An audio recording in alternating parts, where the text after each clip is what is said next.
Análisis en tiempos del coronavirus. Hola, hola, ¿cómo están? Bienvenidos al programa. Mi nombre es Ricardo Mortola Viteri y esto es Análisis en tiempos del coronavirus. Gracias a todos por estar del otro lado. Hoy es jueves 22 de octubre, son las 6:18. Tardísimo, pero más vale tarde que nunca. Gracias. Nos escuchan en el dial 106.5, por supuesto también en todas nuestras redes sociales. Nos están escuchando en Facebook, en Instagram, en vivo, en Twitter y en YouTube se reprisan todas nuestras entrevistas, como también se reprisan a las 7 de la mañana. Ha llegado el día, hoy es jueves 22 de octubre, estamos a 12 días de las elecciones presidenciales estadounidenses. Hoy es el debate a las 8 de la noche, o sea, en apenas 1 hora 42 minutos se celebrará el tercer debate y último debate presidencial, que es el segundo debate presidencial, porque no se dio el segundo por las razones que ustedes ya conocen. Así que pues vamos a estar con Joaquín Hernández, que es rector de la UES y analista internacional, aquí para analizar lo que va a ser este debate y lo que va a ser el futuro de las elecciones, que detrás de cámara se me burlaba por mi nuevo corte de cabello. Pero bueno, Joaquín, muchas gracias por estar con nosotros. Bienvenido a nuestra casa. Muchísimas gracias por esta invitación, Ricardo. Es un gusto realmente cada vez que ustedes me invitan, y un saludo muy cordial a todas las personas que nos escuchan. Realmente es un honor y es un gusto, ¿no? No lo pongamos solo tan solemne. Es un gusto también poder compartir criterios de todo lo que está sucediendo. Así que vamos, efectivamente, estamos a 1 hora y pico del último debate. Sí. Y estamos ya incluso desde hace unos días ya empezaron los votos de diferentes estados. Entonces, creo que estamos ya en la recta final de las elecciones en los Estados Unidos, cuyo pronóstico es cada vez más incierto. Joaquín, preguntarle pues antes que nada, antes de entrar en los puntos que obviamente pues se van a llevar a cabo en el debate, como es por ejemplo muchísimos el calentamiento global, el coronavirus, el tema pues del racismo en los Estados Unidos, etcétera, etcétera, etcétera. Pero en un debate pues si tenemos una premisa de lo que vimos en el primer debate, gracias a Dios ya se me van a cortar los micrófonos cuando yo se acabe el tiempo. Esto es un mensajito para el señor Trump, para que no dé muchas largas. Pero, ¿qué es lo que usted espera de este debate? Este debate es completamente definitivo. En los 7 estados que se deciden en la elección americana, estamos hablando de que hay 4 o 5% de diferencia de votos y en porcentajes hay un 10% de personas indecisas y estamos hablando solamente de la intención de voto. Entonces, en este debate que es tan importante, ¿qué espera usted? ¿Prevé una pelea latina de ecuatorianos puteándose en la calle como fue el primer debate? ¿O pretende ver un poco más de propuestas o un poco más de política seria? Bueno, yo pienso que la estrategia de Trump va a ser precisamente forzar el combate. Atacar, insultar, agredir, y sobre todo tiene un tema que le cae como anillo al dedo. La publicación del Wall Street Journal del día de ayer, donde se indicaba que Joe Biden y su hijo, que parece que es medio avispado, habrían hecho un convenio con una de las grandes empresas chinas estatales y que por ello tendrían un salario de $10 millones cada uno por su cuenta, lo cual evidentemente Trump lo va a utilizar, lo va a restregar y le va a sacar en cargo. En cambio, si es que Biden sabe manejarse, lo que tiene que hacer es esperar tranquilo, que le ataquen y más bien aparecer como el atacado e ir sistemáticamente llevando las cosas a donde él quiera llevarlas. Con el agravante de que pues, no es el mejor orador ni se confunde con los números. Como decía, creo que yo les decía la otra vez, Jaime Bailey, dice que cuando se pone a hacer números se pone nervioso y a sufrir, porque dice 2.000, 20.000, etc. Pero en todo caso, yo creo que la estrategia de Biden, que es el que en todo está arriba, ciertamente no le garantiza nada, pero sí está arriba, y los estados los estados bisagra que llaman esos estados, no está claro el triunfo de Trump, aunque tampoco hay una diferencia grande con Biden. Entonces yo lo que creo es que la estrategia de Biden debiera ser escuchar la tormenta y él muy inteligentemente hablar de los temas que les preocupan a los electores y en ese sentido convencerles. Sí. Pero yo le quiero preguntar a usted, refiriéndose, estoy completamente de acuerdo en que a Biden no le favorece prácticamente ni hablar. Si es que en el debate fuera elección hablar, él preferiría no hablar. O al menos Kamala o sus compañeros de fórmula le dirían, ¿sabes qué? No hables. Quédate callado, que Trump seguramente, con lo megalómano que es, algo va a decir y vas a quedar como la víctima. Así que tranquilo. Pero ¿cuál es, en este caso, el que necesita debatir y el que necesita ganar el debate y el que necesita sumar votos y el que necesita exaltarse después de semanas malas para mí, a pesar de que las encuestas se han recortado, es el señor Trump? ¿Cuál es en esta noche el debate perfecto, la tormenta perfecta que se debería dar para que el señor Trump pueda ganar el debate? Porque si estamos hablando en lo que se podría debatir, Biden en las preguntas fuertes o con contenido o con condumio, él nunca responde. Cuando le preguntan del court packing, que es este nuevo proyecto que ahora los demócratas aparentemente quieren poner más jueces porque se han picado de que el presidente republicano, ante la muerte de Ruth Bader Ginsburg, han puesto a Amy Barrett, que es la nueva o es una de las nuevas candidatas para ser jueza de la Corte Suprema. Ahora quieren hacer court packing, o eso se está hablando, y Joe Biden dice, no, prefiero hablar de eso después de la elección. O sea, prácticamente está diciendo, voten por mí y después de ser presidente verán qué medidas tomo. Y aparte de eso también simplemente da el típico discurso que es ya de cajón, de que tenemos que cuidarnos del coronavirus. Prácticamente un discurso pues que no dice mucho, pero tampoco no dice nada. Entonces, ¿qué debe hacer Trump esta noche para exaltarse y ganar el debate a Joe Biden, que tanto lo necesita? Precisamente lo que tú estás señalando, Ricardo, mostrar que no tiene nada que decir, pero sin recurrir a lo que creo imposible, a sus arrebatos de violencia. Hace 2 días habló de la prensa corrupta, que me recordó malamente a un personaje criollo. Habló de la prensa corrupta. ¿Qué personaje le recordó, Joaquín? ¿Ah? ¿Qué personaje le recordó? No se me escape. El que está en Bélgica, pues. Ah, el que está en Bélgica, ¿ya? La prensa corrupta, ¿no? Entonces, los mismos términos, y habló de estos bastardos que solo hablan de COVID. Dejen de hablar de COVID. Se refería a CNN, ojo, ¿ah? No se refería a toda la prensa, se refería a CNN, que son unos bastardos. Sí. Entonces, pero lo agarraron los medios como un ataque a la prensa, ¿no? Sí. Entonces, en ese sentido, yo creo que es muy difícil para él controlarse. No creo que ni siquiera le haga caso a su... De hecho, si uno lee el famoso Miedo Trump en la Casa Blanca de Woodward, ahí ya se muestra que él es así, ¿no? O sea, él no obedece, él hace las cosas, y sobre todo en estos 4 años que se siente más seguro, y por otro lado, está desesperado, está tenso, porque puede perder la elección. Entonces, pero lo que yo sí creo que debiera él hacer es señalar justamente esas ausencias, esos silencios, ese no comprometerse de Biden, ese terreno flojo en que él se mueve, que para nosotros los latinoamericanos, por ejemplo, resulta muy preocupante.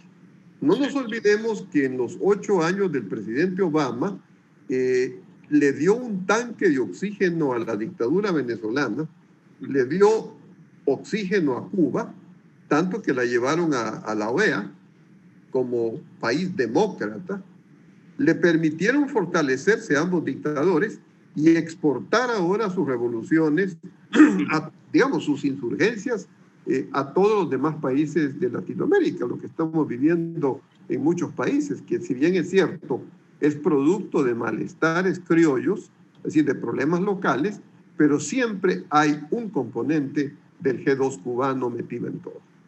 Sí. Entonces, el problema de él, y por otro lado, yo no estoy tan al día en las canciones como seguramente tú estás de las canciones de moda, pero la otra vez que se habló en Florida, que estuvo Biden, sacó su iPhone y puso una canción, y eso era como diciendo, bueno, este es mi mensaje para los... Sí, la de Despacito. Dan ganas de llorar, pues, ¿no? O sea, nosotros lo que esperaríamos, y yo lo estoy poniendo en un artículo que me han pedido de un medio editorial de acá, Nosotros lo que esperaríamos de él es una especie de alianza para el progreso de Kennedy en los años 60, ¿no? Es decir, una sacar adelante la región en base a la economía, en base al trabajo en conjunto, en base a la solidaridad y los grandes cuestiones de crédito. Pero evidentemente, ni para Biden, ni para Trump, ni para republicanos, ni para demócratas, América Latina es una prioridad. México es un asunto doméstico. Digamos, es su propio barrio que está con problemas y al cual tienen que controlar. Y de allí, veamos lo que ha sucedido. Venezuela.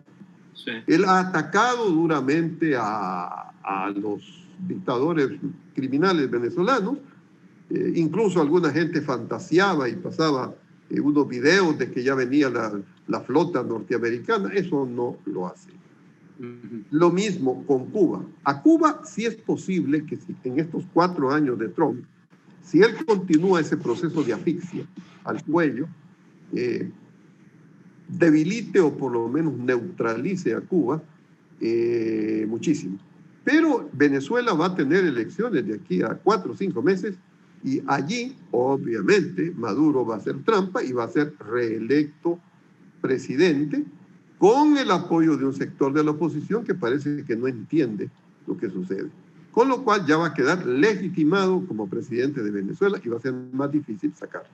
Sí, qué ironía que ahora pues la izquierda recalcitrante latinoamericana dice que Bolivia un golpe de Estado y se demostró el domingo pasado que sí existe una democracia y que los presidentes conservadores que estaban al mando de Bolivia entregaron al poder a Luis Arce. Eso no va a pasar en Venezuela, ni en Nicaragua, ni en Cuba. Les aviso, les digo nomás. Le pregunto, pues, seguramente hay muchas personas que están diciendo, bueno, yo realmente, estos dos muchachos que son Biden y Trump, no es por muchachearlos, sino por llamarlos de cierta manera, realmente no entiendo de qué están batallando. Uno me dicen que es racista, otro me dicen que no es racista. Uno me dicen que come McDonald's, otro me dicen que come bien. Unos me dicen que por culpa de está pasando todo lo que está pasando en Estados Unidos y esta es una clase de salvador y que si no votas por esta persona eres prácticamente un redneck, una persona que no tiene corazón por las clases trabajadoras estadounidenses, etcétera, etcétera. Al menos no estoy diciendo esto yo, ni me lo dice nadie, es lo que nos dicen los medios americanos que llegan masivamente, al menos de Ecuador. El New York Times hoy día saca una columna de opinión que dice si el mundo votase por Trump, sufriría una derrota aplastante. Entonces, entre toda esta avalancha de medios de comunicación que pintan a Trump casi como un apocalíptico, usted haciendo pues un tipo de juego, ¿qué cree que ofrece cada candidato? En el buen sentido, sin criticar, sin amañar, sin recibir toda esta toxicidad de los medios de comunicación que se dedican más a achacar que exaltar su propio personaje. ¿Cuáles son los aspectos buenos que trae cada uno, tanto Biden como Trump? Bueno, yo de Biden, yo creo que él trae la agenda demócrata. ¿Cuál es la agenda demócrata? La agenda demócrata, vamos a ponerla en términos de lo más conocido, es la restauración del Obamacare, todo el tema de la igualdad de los ciudadanos. Él ha dicho que va a parar esos tratamientos crueles con los inmigrantes, el famoso muro con México, que además no tiene ni con qué financiarse, lo va a parar también y que va a devolver los contrapesos a la democracia estadounidense, de la cual pues siempre ha sido orgullosa y representante. Es decir, pero si ha perdido la democracia con Trump, los medios de comunicación pintan que se perdió la democracia con el señor Donald Trump. ¿Pasó eso realmente? Pues yo creo que bastante. ¿Por qué? Creo que bastante porque las amenazas, los insultos, Ahora, el insultar a quien no piensa como él o a quien le pregunta cosas, que esa es obligación de la prensa, realmente no digo que esté cerrando un periódico o haciéndolo quebrar, pero sí, evidentemente, un medio de comunicación. Pero sí, realmente es un ataque viniendo de quien viene, que es el presidente de los Estados Unidos. Es decir, él tiene que admitir la crítica, responderla en la medida en que sea pertinente, y adecuarse a ella. Ahora, fíjense que lo interesante, yo no sé si quienes nos escuchan han reparado que este mal de Trump, que nosotros lo vivimos 10 años en el Ecuador, este mal de Trump es, en este caso se da igual en México con López Obrador. López Obrador es un presidente nacionalista, enamorado de volver al México de los años 50, 60, de los procesos de industrialización, nacionalista, paternal, ¿no? Este señor, que se supone es mexicano hasta la médula, resulta que no soporta la prensa. Y a prensa de izquierda o de derecha la castiga. Por ejemplo, la revista Nexos de Aguilar Camín, que es una revista progresista, ya le cortó, ya le procedió a decir que le van a quitar todo el apoyo financiero en cuanto a publicidades del gobierno. Y a la revista, a la revista Letras Libres, que es donde escribe Enrique Krause, donde escribe Vargas Llosa, lo mismo, por motivos diferentes. Entonces, este mal parece que es un mal no de una persona, no de un país, no de un sector ideológico, sino es un mal de la época, es decir, el oponerse.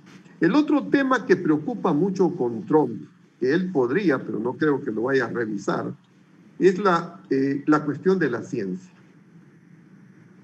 Los científicos en Estados Unidos se sienten agraviados por él. Y él insulta a la ciencia, insulta a la razón, y habla en nombre del sentido común. Puede ser que eso a la gente de la calle en un principio le parezca simpático, pero en el momento en que van 220,000 personas muertas por el COVID, que se ha mostrado que él sabía desde enero la gravedad de lo que se venía, y realmente ese es un punto para él muy fuerte, que tiene que combatirlo y decir, tenemos que hacer nuevas políticas de salud, tenemos que reconciliar toda la investigación, etc. Pero yo me temo que eso en su caso es imposible. Sí. Sí, las peleas, las batallas del señor Trump, o lo que ha decidido a quiénes señalar, yo creo que a veces le ha salido el tiro por la culata. Meterse en esa guerra con el doctor Anthony Fauci, exacto, que es un doctor que ha trabajado tanto tiempo en el gobierno de Estados Unidos y que como servidor público lo único que hace es velar por la salud de los estadounidenses, nada más. No tiene ni un discurso político, no tiene ningún tipo de animosidad, ni siquiera es que es un personaje que la gente quisiese escuchar, simplemente se siguen las reglas que al menos él propone y se pone a pelear con él. Realmente no tiene ningún tipo de sentido. Es un golpe bastante bajo. Pero en este caso... Ricardo, pero perdón, creo que ahí podríamos ya estar llegando a una tesis, que habrá que ver obviamente si se comprueba, de que los puntos centrales van a ser, por el lado de Trump va a ser negativo. Yo no creo que él se va a poner a hablar de las cosas buenas que ha hecho, sino para recalcar lo negativo del otro. Y lo otro, como digo, es el tema de China y del hijo de Trump, Hunter. Y por el lado de Biden, yo creo que él lo va a visualizar a Trump como un agente de la crisis y como alguien que es nocivo para el porvenir de los Estados Unidos. Es muy interesante las encuestas que estaba ayer leyendo Jaime Bailey en su programa, donde de los 4 grupos que votan, Trump siempre tuvo a su favor los grupos de mayores de 65 años. Y ese grupo lo ha perdido en parte. ¿Por qué lo ha perdido? Por el tema del coronavirus. Porque esta gente es letal para ellos el coronavirus. Bueno, para mí también. Entonces, esa gente no se siente protegido por el presidente, no le cree al presidente. Entonces, ¿hasta dónde eso penetre? Ese es el tema. Por eso yo creo que este debate, si bien es cierto, se van a mostrar los dientes o la ágil estrategia de Biden, que ojalá sea, sin embargo, no va a ser tan decisorio. Yo creo que ya las cosas están prácticamente tomadas. Tanto es así que Trump anda recorriendo intensamente los estados bisagra para tratar de recuperar votos a última hora. Así que yo creo que va a ser un debate interesante para ver un encuentro entre estos dos personajes, porque realmente entre sloppy, ¿no? Entre Biden, el que da sueño, y Trump, el gritón. Entonces, ¿usted no ve este debate como definitorio? No. Entonces, entonces, basándonos pues en lo que tenemos a la mano. ¿Qué es lo que tenemos a la mano? Y comparémoslo con lo que tenemos hace 4 años. Hace 4 años las encuestas eran prácticamente lo mismo que son hoy a 2 semanas de las elecciones presidenciales. La diferencia de voto popular, que no importa en los Estados Unidos, no importa quién gane por voto popular. Donald Trump hace 4 años ganó con 3-4 millones de votos en contra de diferencia. Obviamente lo que importa son los estados capitales, eso ya luego se ha explicado, pero ¿qué es lo que realmente cambia? Porque por ponerle un ejemplo, cuando hablé con usted, Fox News, que es una cadena que apoya a Donald Trump, publicó una encuesta popular nacional que daba a Trump por debajo de Biden a 16 puntos porcentuales, 16 puntos porcentuales. Ya acercándonos a la fecha, ahora son 9 puntos porcentuales en voto popular y nos estamos dando cuenta que los estados pendulares u oscilantes se están recortando en porcentaje. Entonces pareciese que cuando ya está llegando la hora, más se está recortando la situación. ¿Qué es lo que realmente ha cambiado o es que las encuestas realmente nunca han demostrado lo que se vive en Estados Unidos? Yo creo que más bien es una cosa, bueno, varias hipótesis, no soy experto en este tema, pero hay algunas posibles explicaciones. Primero, que se haya ido reduciendo la masa de los que no tenían opinión o de los que no querían decir. Y obviamente ahora al manifestarse se ha ido estrechando la diferencia. Realmente pensar que Biden podía ganar con un porcentaje tan alto era imposible. ¿Por qué? Porque estaban todavía estados muy pendientes. Acordémonos que Florida en ese momento todavía no estaba definido, Arizona tampoco. Después de Arizona resulta que ahí Biden supuestamente lleva 4 puntos de diferencia sobre Trump, pero yo creo que lo que ha pasado es que la gente ya está decidiéndose y obviamente los partidarios de Trump están saliendo. Pero quizás la diferencia con Hillary Clinton, con la época de Hillary Clinton, bueno, primero, a estas alturas sí tiene más Biden que Hillary Clinton. Eso sí es cierto. No es mucho, pero es más. Y segundo, yo creo que los demócratas sí se están moviendo para que su gente vote. Estaba viendo ahí que en Florida ya están mandando, en varios estados, ya hay una movilización de votos y reclamándole a la gente que vaya a votar, que no pierda la oportunidad. Más aún, yo creo que el Trump de hace 4 años no es el Trump de hoy. El Trump de hace 4 años era una especie de loco, en el que nadie creía que fuese a ganar la presidencia. Y que era un maniático y esta cosa frente a esta señora de tanta experiencia, solvencia en el mundo internacional. Ahora ya hay personas, ya Trump ya no es ese. Es un hombre desgastado también. Es un hombre desgastado y el coronavirus le jugó una mala pasada, definitivamente. Tampoco él ha remediado los grandes problemas, porque si bien es cierto el empleo ha mejorado, pero China continúa ejerciendo todo su poder, su fuerza, y se están midiendo 2 gigantes. Entonces, yo creo que Trump, pero sobre todo ante la gente, el tema del coronavirus le ha golpeado enormemente. ¿Por qué? Porque produce desconfianza. ¿Cómo es que usted sabía en enero y no tomó las medidas del caso? Y un familiar mío, un amigo, un pariente, murió. Sí. Hablemos pues de los temas más importantes ya para el último bloque de esta entrevista. Los temas, para mí, los 3 temas más importantes que se van a tocar en este debate, primero es el tema de la economía y de las propuestas económicas de cada candidato. Aquí tengo yo un gráfico, me gustaría poder estar en una especie de estudio de televisión y poder mostrárselo claramente, de lo que van a ser los porcentajes o las propuestas de porcentajes de impuestos que pagaría cada ciudadano si ganara cada candidato.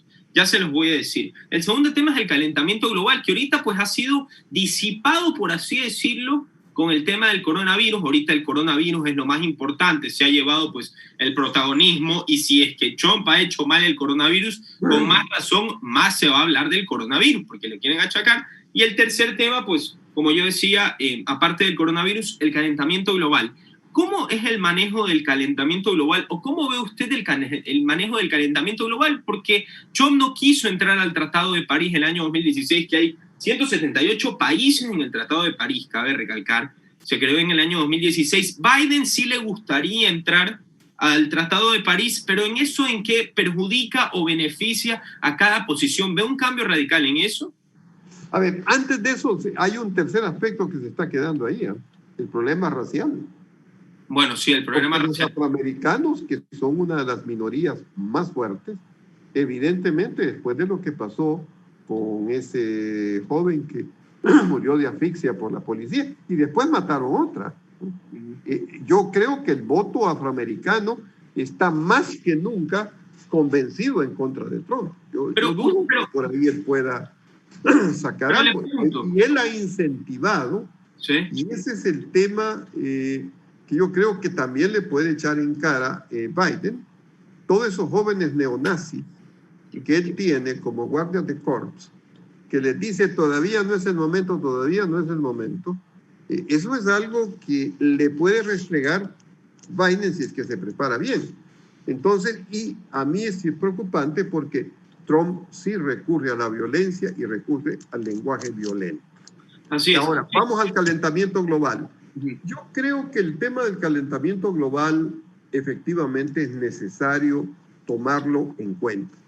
Y ahí es donde aparece Trump igual en todas partes, ¿no? Usted me dice que el calentamiento global está creciendo y es una amenaza para la vida, yo no lo veo. Yo veo que no pasa nada y que lo que hay que hacer es ponerse a trabajar. Es lo mismo que el COVID o el coronavirus. No es ¿qué fue primero que dijo? Que había que tomarse una Coca-Cola, que había que ponerse una inyección, que no sé qué, eso no es. Y ahora ya toma ciertas medidas, pero insulta. Y si él pudiera recurrir a cualquier brebaje para curarlo, lo haría feliz. Entonces, yo creo que esto del calentamiento global es también para grupos ilustrados, universitarios, gente de cierta formación, pero no parece americano del profundo, que realmente cree que todavía la Tierra es plana y que Dios la creó realmente en 7 días. Sí. Me gustaría pues compartir, si me lo permite usted, don Joaquín, y la audiencia, por supuesto, un pequeño estudio que he hecho sobre lo que es el Tratado de París o el plan del Tratado de París. Este estudio lo hace Bjørn Lomborg, que es un danés, presidente del Copenhagen Consensus Center, o sea, el Centro de Conciencia de Copenhague, que es una organización sin fines de lucro que organiza conferencias cada 4 años con economistas y gente que sabe pues, del calentamiento global o de cualquier global issue o problema del mundo para crear soluciones o problemas globales, los famosos think tanks. No sé si ustedes lo han escuchado, que son como los tanques del pensamiento.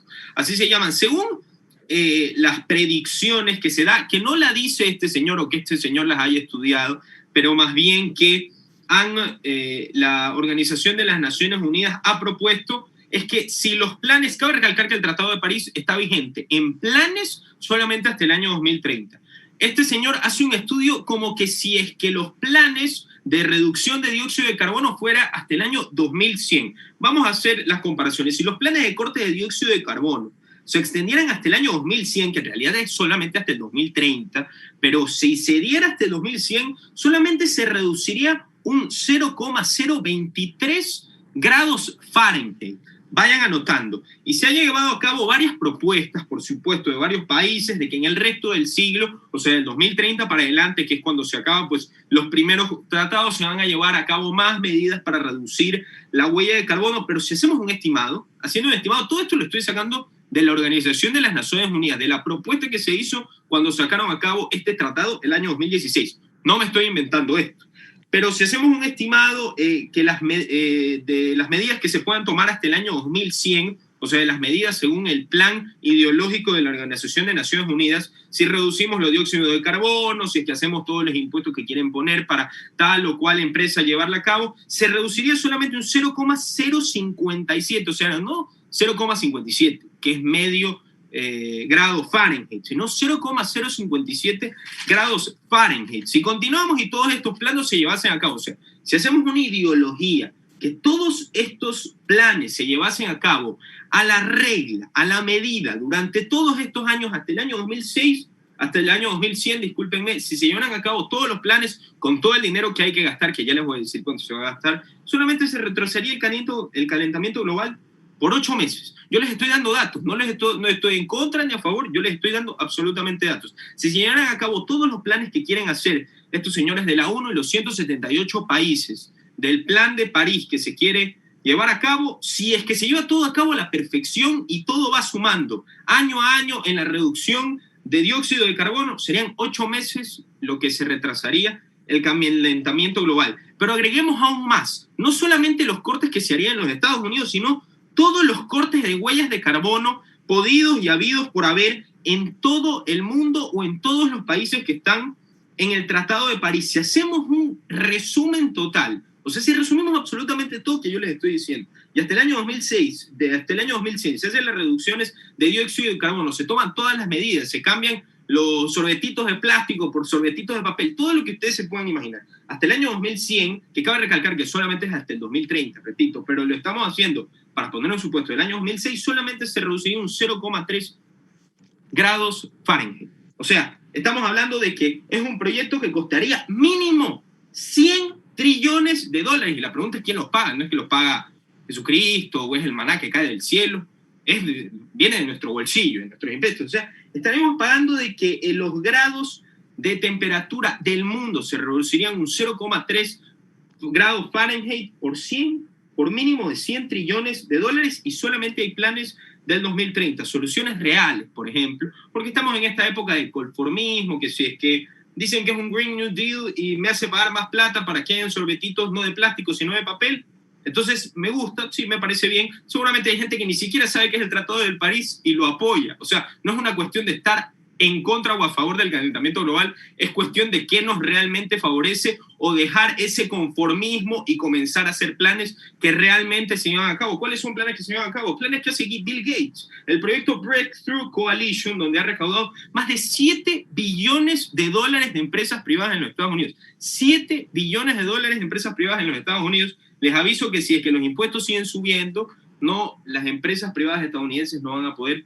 hacer este tipo de inversiones. Para darle la palabra a Joaquín, que me he tomado la entrevista, lo he hecho prácticamente un monólogo y estamos a minutos de comenzar el debate y terminar esta presentación. Le pregunto, dándose a cabo todas las situaciones, hoy día se ha sacado en cuenta de que Trump aparentemente tiene una cuenta bancaria en China, prácticamente siendo como revancha de lo que se habló de Biden y Hunter Biden, que ya lo hemos hablado antes.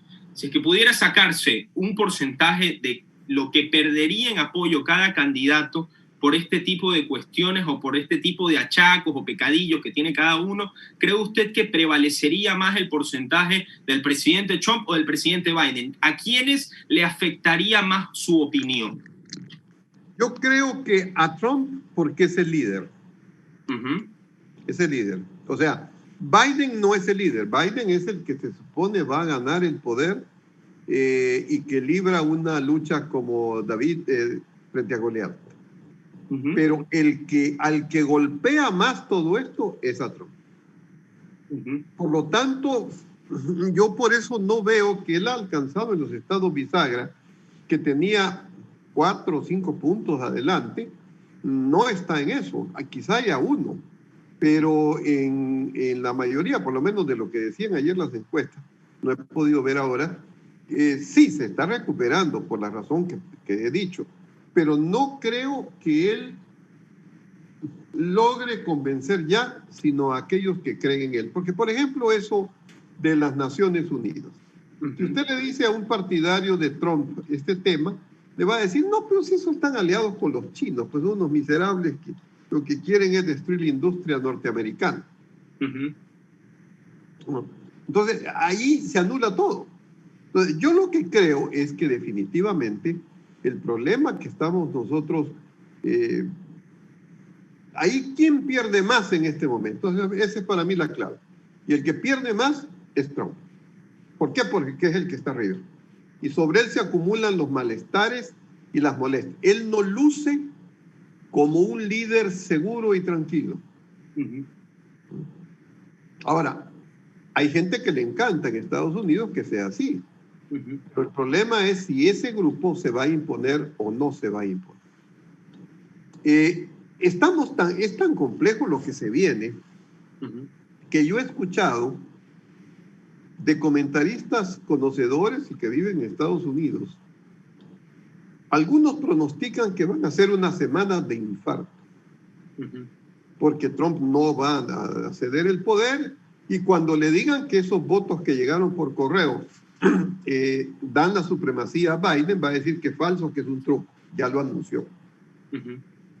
O sea, ¿usted está dando por sentado que Biden va a ganar las elecciones? No absolutamente, pero creo que tiene en este momento, está arriba. Yo sí creo que está arriba. Sí, está arriba, en efecto. Yo creo que está arriba. Y este debate, como digo, va a influir en los indecisos, que eso sí lo van a ver, y a los cuales ahí es muy delicado lo que Trump haga. Uh-huh.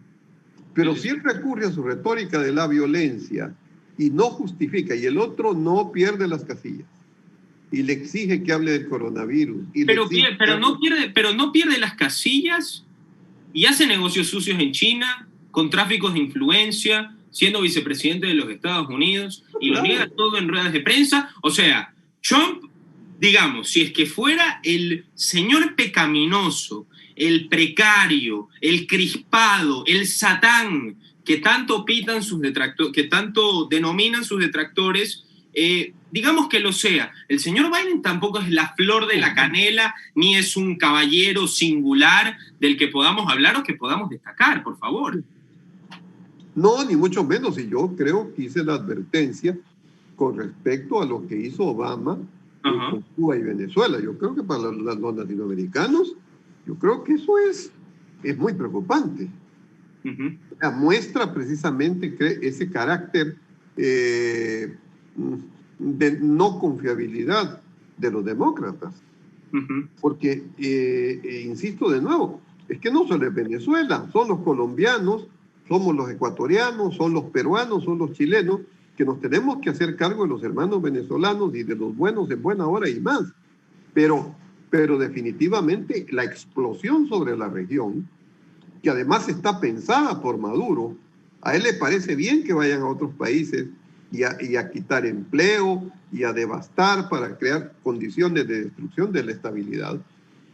Todo eso es producto de esta actitud contemplativa, dialogal, demócrata, que por lo menos en Trump no hay. Y en ese sentido yo me alinearía con Trump.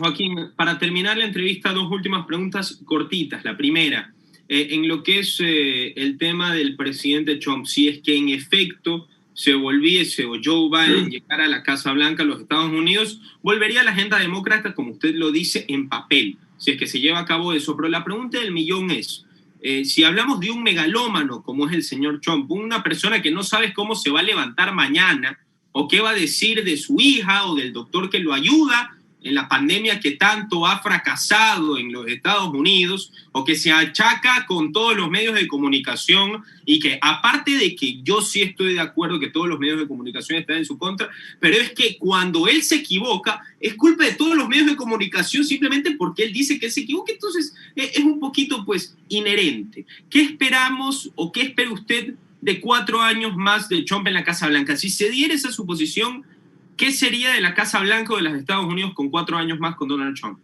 A ver, dividámosla. ¿Qué espero yo para América Latina? América Latina no existe sino México. Uh-huh. Y existen determinados puntos que se llaman el cono norte de Centroamérica por la cantidad de inmigrantes.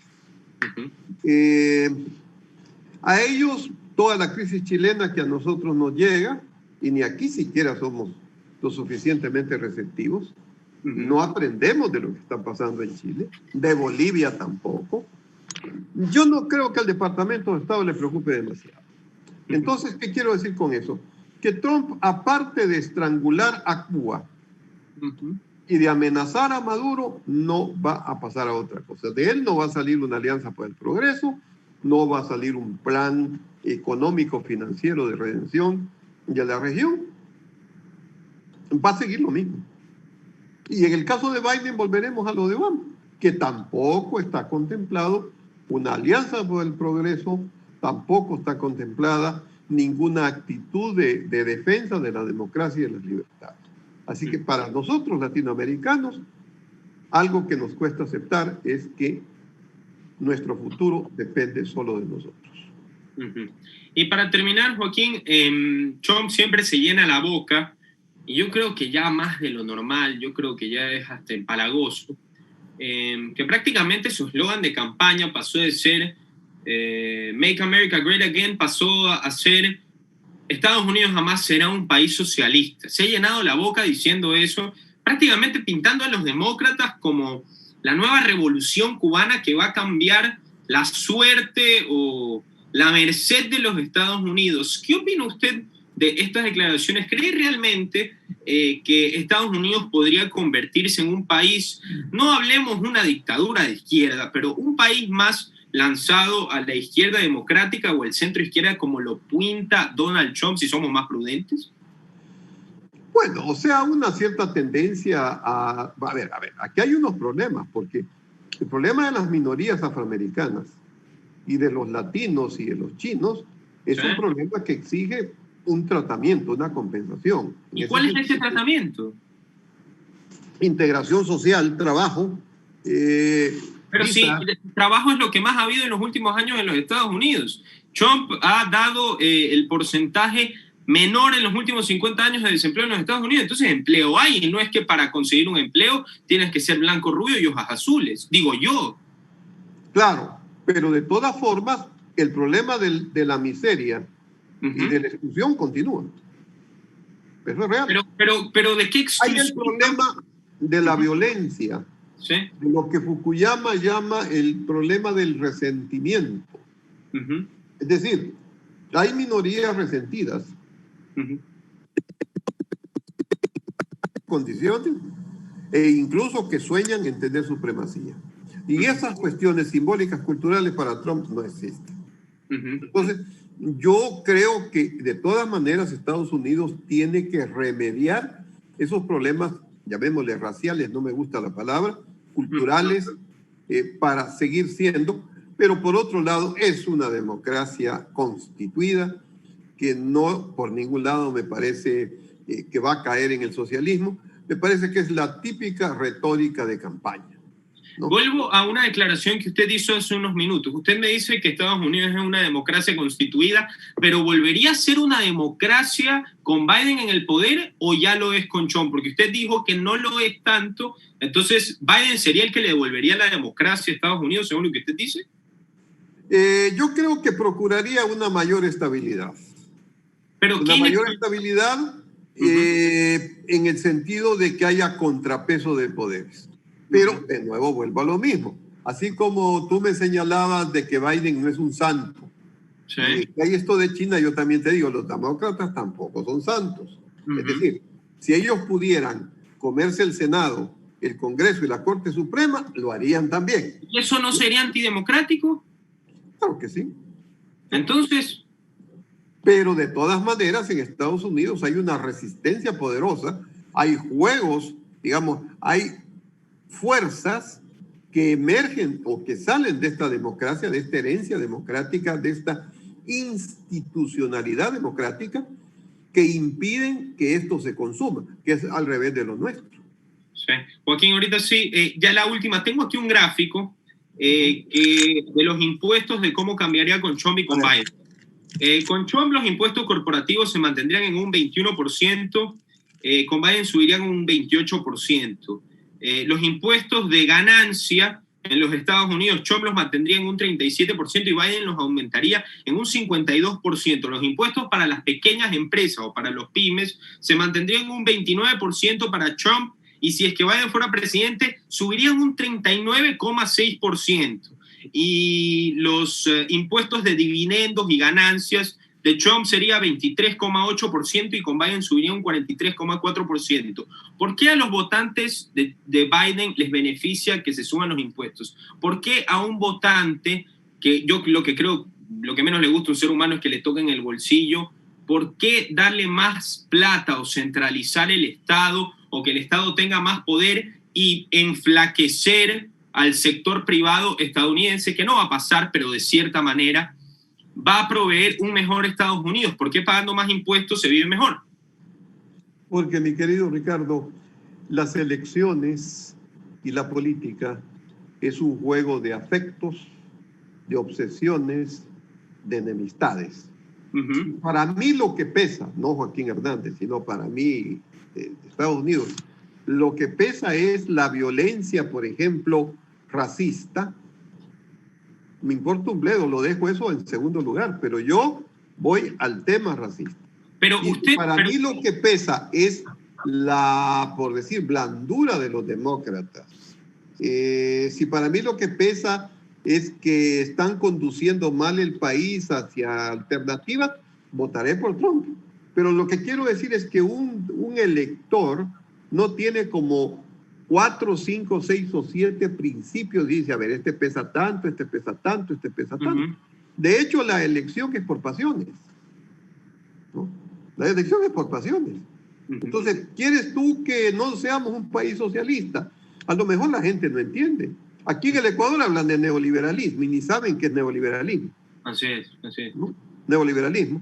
En un respetable consejo que trata de educación superior, confunden lucro con excedentes, ¿no?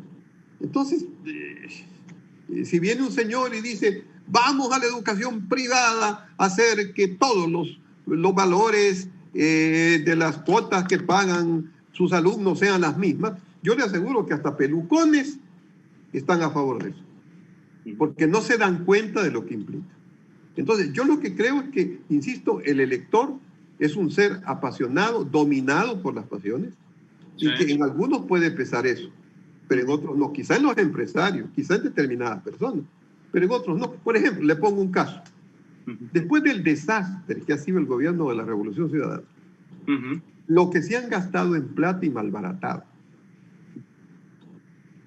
todo lo que han hecho de inaugurar plantas que no existen, como la del Aromo, lanzar esa ridiculez de cohete que se desvaneció en 4 segundos. Hay gente que no ve eso ahora y dice, no, es que yo voto por ellos porque ellos me van a devolver de nuevo la riqueza a mi país. No pida demasiada racionalidad en la gente, lamentablemente. Joaquín, me quedo con lo último que dijo. Yo creo que sería un título perfecto para una columna editorial, Batalla de Pasiones. Esta elección es una batalla de pasiones, estoy completamente de acuerdo con usted. Joaquín, muchísimas gracias. Estamos más o menos por una hora de debate, por estar con nosotros. Espero vernos para ver después quién sale de presidente de los Estados Unidos. Vamos a ver, Joaquín, muchísimas gracias. Gracias también, un saludo a todos por escucharme y gracias por esta entrevista. Un placer poder dialogar. Análisis en tiempos del coronavirus.